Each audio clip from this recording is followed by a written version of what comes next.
مذاکرات کے حوالے سے ہم لوگ ہمیشہ ہی بات کرتے ہیں، تقریباً روز کی ہی اپڈیٹس آپ کو بتاتے چلتے ہیں، اور اس میں اب جو تازہ ترین اس میں اطلاع ہے وہ ظاہر ہے یہی ہے کہ 8 فروری کو احتجاج کرنا ہے یا بلیک ڈے منانا ہے۔ اس میں حکومت اور پی T I of course divided ہیں، اور پی ٹی آئی ایک طرف جو ہے وہ بہت ایک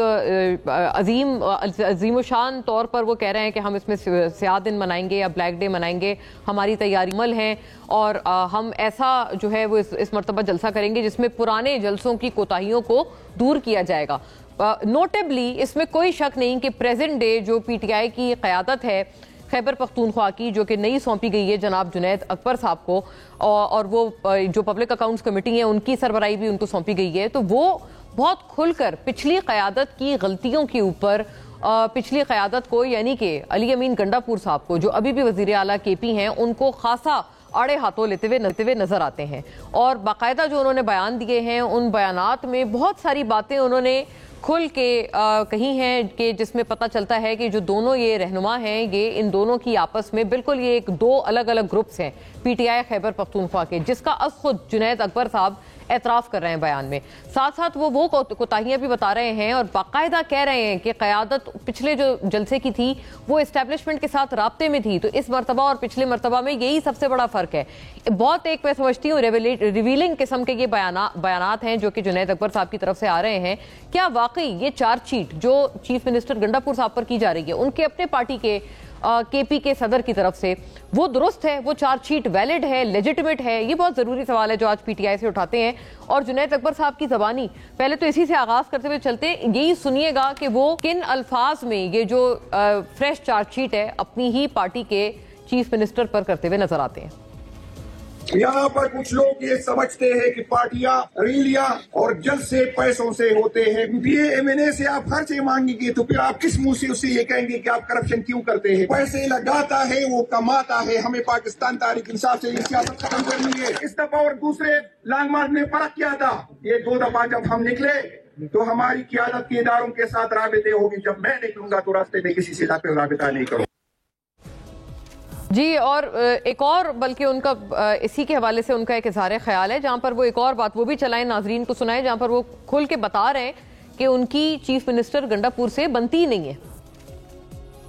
کوشش دا چیرا کانسیپٹ دا فیصلہ بانی نظر ثانیوں کی دا سوحا کا سڑے صدر جوڑ کے جداگر رسیم صرف سے ڈیر خطالو کی خان سے با خبر دماؤ نمانلا داگو حکم بہو جوان نمایا صدارت قبول کرے دے مات رسوک سیاست نخی و مات رسوک پاکستان تحریک انصاف سیاست نخی۔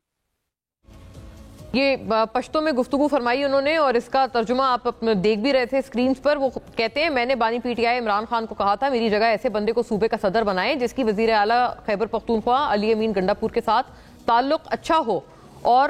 مجھے کوئی سیاست نہ سکھائے، یہ بھی انہوں نے خبردار کیا۔ بہت ایک اہم چارج شیٹ ہے ناظرین، جو کہ one P T I versus the other P T I نظر آتی ہے، تو پاکستان تحریک انصاف اٹ سیلف سے سوال کرنا تو بنتا ہے اور ضروری لازم طور پر بنتا ہے۔ پھر دوسری طرف ناظرین مذاکرات کا مستقبل،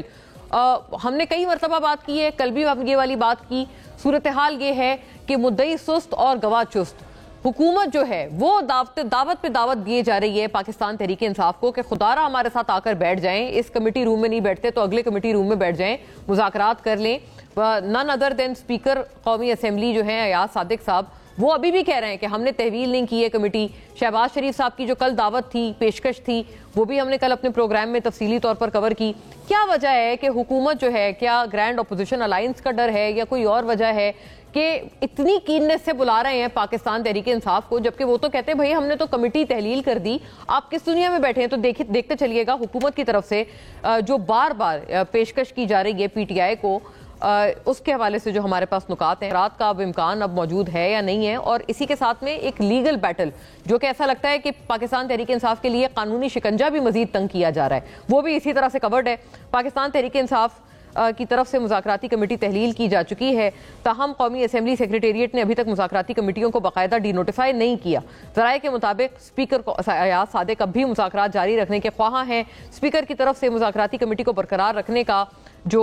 حکم ہے وہ بھی کیا ہے، اور اسپیکر قومی اسمبلی ایاز صادق کا کہنا تھا کہ پی ٹی آئی اور حکومت کے درمیان مذاکرات کرنے والی کمیٹیاں برقرار رہیں گی، اور مجھے امید ہے کہ یہ کمیٹیاں ایک بار پھر سے مذاکرات پر آمادہ ہو جائیں گی۔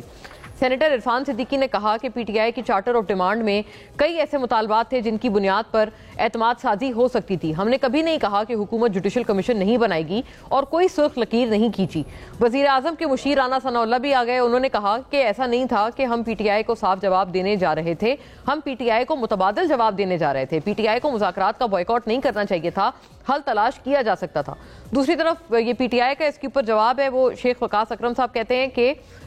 حکومت کی غیر سنجیدگی کی وجہ سے ہم مذاکرات سے باہر ہیں. اب یہ تماشا بنا کر بیٹھے ہیں کہ ہم موجود ہیں, اب بھی موجود ہیں, آ جائیں. حکومت ہمارا انتظار نہ کرے, ہم نے اپنی کمیٹی ہی تحلیل کر دی ہے. اور پھر اس کے علاوہ جو قانونی شکنجہ ہے وہ بھی پی ٹی آئی کے گرد جو ہے وہ تنگ کیا جا رہا ہے, کیونکہ ایک طرف جو عدت کا کیس ہے وہ بھی ری اوپن, اس کی جو اپیل ہے بریت کے خلاف وہ بھی جو ہے وہ ری اوپن کی جا رہی ہے. اور دوسری طرف